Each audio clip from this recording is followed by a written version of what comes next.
La politique politicienne, lecteur, c'est comme quand un parent donne une voiturette en plastique ou une dinette à son enfant de 3 ans pour le laisser croire qu'il conduit ou qu'il cuisine. La politique politicienne, c'est pour empêcher les gens de faire de la politique véritable. De même que l'enfant qui croit conduire ou cuisiner quand il manipule un jouet, l'enfant politique croit faire de la politique en parlant de pensée de droite et de gauche.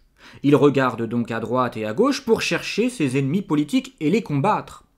Il n'a pas conscience que cette attitude n'est autre que faire le jeu de la politique politicienne, de la politique pour enfants politiques.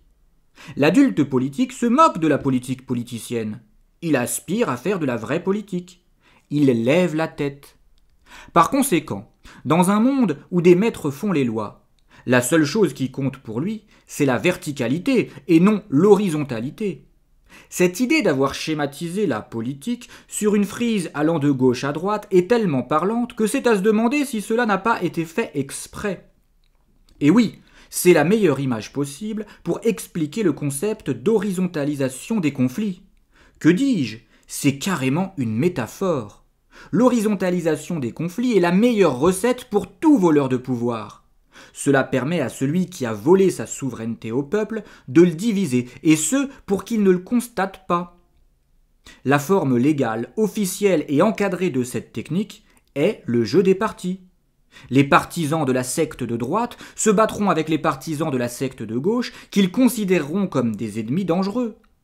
Tels des rats dans une cage qui se battent entre eux sans jamais lever la tête et constater que le vrai ennemi est celui qui les a pris par la queue et les a déposés dans cette cage. Je le répète, la création de partis politiques est la meilleure méthode pour horizontaliser les conflits. En fait, c'est une façon de formaliser une méthode vieille comme le monde pour les puissants.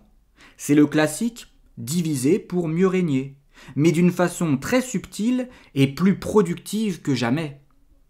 En effet, en plus de diviser le peuple, permettant ainsi aux puissants de mieux régner sur lui, cela renforce ces derniers en donnant au peuple l'illusion d'être en démocratie. Si l'oligarchie aime le jeu des partis politiques, c'est parce qu'elle sait que ces derniers ne servent à rien sinon à la maintenir et à la renforcer. Et oui, pour cette oligarchie, partis politiques et politiciens ont deux vertus très utiles. Ils sont corruptibles et empêchent le peuple d'avoir le pouvoir en le contraignant à le déléguer à un parti ou à un homme de pouvoir. Dans l'empire des ultra-riches, peu importe le parti pour lequel tu votes, lecteur, tu votes pour une oligarchie qui ne dit pas son nom.